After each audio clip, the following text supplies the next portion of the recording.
आप सुन रहे हैं पुस्तक यौन क्रिया के खिलौने, अच्छे या बुरे, जिसके लेखक हैं गैब्रियल एग्बो और इसे स्वर दिया है डेविल्स वॉइस ने। कॉपीराइट गैब्रियल एग्बो और इसे पब्लिश किया है टेक टाइम ने अगस्त 2022 में। अध्याय 1, ये सब कब प्रारंभ हुआ। यौन क्रिया के खिलौनों का एक लंबा इतिहास है, जो कि नक्काशीदार वस्तुओं के उपयोग से शुरू हुआ था, जो यौन क्रिया का प्रतिनिधित्व करते थे। प्राचीन रोमन, ग्रीक, चीनी, एशियाई, भारतीय इन वस्तुओं को पत्थरों, लोहे, सोने, लकड़ी और अन्य सामग्रियों से उकेरा गया था, जिनका उपयोग हस्तमैथुन को चलाने के लिए किया जाता था। उनमें से कुछ, जैसे ग्रीक, यौन क्रिया के देवी और देवताओं की पूजा करते हैं, जहां इन वस्तुओं को प्रदर्शित किया जाता था, उपयोग किया जाता था, और अन्य यौन अनैतिक कार्यों को भी बड़े पैमाने पर बढ़ावा दिया जाता था, जिसमें राक्षसों और आत्माओं के साथ यौन क्रिया के भी शामिल थे।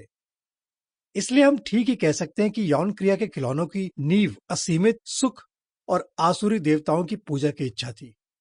यह आविष्कार अन्य वस्तुओं में रूपांतरित हुआ और 20वीं शताब्दी में हमने पहली बार विद्युत कंपन का आविष्कार देखा। तब से यह इन मैनुअल और बाद में यौन सुख के परिष्कृत साधनों का प्रलय रहा है। उनमें से कुछ पलक झपकते और बात करते हैं। हाँ, यौन क्रिया का प्रतिनिधित्व लगभग तब तक के लिए रहा है जब तक यौन क्रिया कह रहे हैं। पॉलियोन्टोलॉजिस्ट द्वारा बरामद पहले ज्ञात डिल्डो पैलियोलिथिक युग के हैं, सिल्टे स्टोन से बने और एक उच्च चमक के लिए पॉलिश। डिल्डो नक्काशीदार पत्थर या हड्डी से बने होते थे। यूनानियों और रोमवासियों के लिए वे बहुदेववादी थे, जिन्होंने डायनोसिस, शराब और प्रजनन क्षमता के देवता, जिसे बाचस या लिबर भी कहा जाता है, की भिन्नता की पूजा की। यौन क्रिया के भगवान की पूजा में सड़कों के माध्यम से परेड शामिल है, जहां विशालकाय फॉल्स को विरोध के संकेतों की तरह उठाया गया था। एक वैवाहिक प्रजनन परेड के अंत में एक युवती आगे आती है और फूलों की माला के साथ धार्मिक फल्लस को ताज पहनाती है। ग्रीक लोग नक्काशीदार यौन क्रिया को ढकने के लिए चमड़े या जानवरों के आंत के पहले उपयोग के लिए जिम्मेदार होते हैं, जो एक अधिक प्राकृतिक एहसास और बनावट की जटिलता को जोड़ते हैं। चीनी को महिला हस्तमैथुन में महान नवाचारी भी माना जाता था। दिन में वापस धनी चीनी पुरुष नियमित रूप से सेवा करने के लिए बहुत से पत्नियों के लिए उपयुक्त थे। यह सोचा गया था कि यौन क्रिया के विकल्प प्रदान करने से पत्नियां वफादार रहेंगी और उन्हें समलैंगिकता का सहारा लेने से रोक सकेंगी। प्राचीन चीनी डिल्डो की खोज की गई, जो कांस्य और अन्य धातुओं के थे।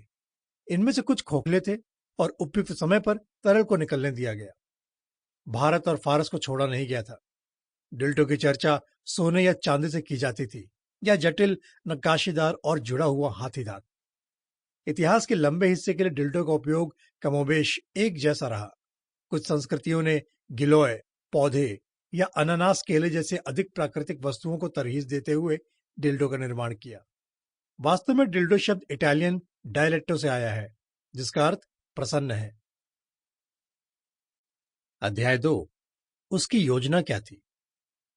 अब मनुष्य और यौन क्रिया के विषय में परमेश्वर के मूल इरादे को देखने के लिए सृष्टि की शुरुआत में वापस देखना बहुत महत्वपूर्ण है। यह बहुत महत्वपूर्ण है क्योंकि एक संरचना या इसके कार्यों को समझने के लिए आपको निर्माता या बिल्डर के मूल और इरादों पर वापस जाना होगा। सच, निर्माण के बाद परमेश्वर ने मनुष्य को उसके स्थान पर हर दूसरी चीज को रखने के बाद बनाया। अब मनुष्य अकेला था, क्योंकि वो सारी सृष्टि से बिल्कुल अलग था। उसके साथ संबंध बनाने के लिए उसे कोई नहीं मिला, और भगवान ने भी पृथ्वी को पुनः प्राप्त करने, मनोरंजन करने और आबाद करने के अपने इरादों को पूरी तरह से समाप्त नहीं किया था। इसलिए उन्होंने स्थिति का हल खोजकर जारी रखा। हम जारी रखने से पहले उत्पत्ति खाते से पढ़ें। और भगवान ने कहा, यह आदमी अकेले होने के लिए अच्छा नहीं है, मैं एक साथी बनाऊंगा जो उसकी मदद करेगा। तो भगवान ने मिट्टी से हर तरह के पशु और पक्षी का निर्माण किया। वो उन्हें एडम के पास ये देखने के लिए लाया कि वो उन्हें क्या कहेगा, और एडम ने हर एक के लिए एक नाम चुना।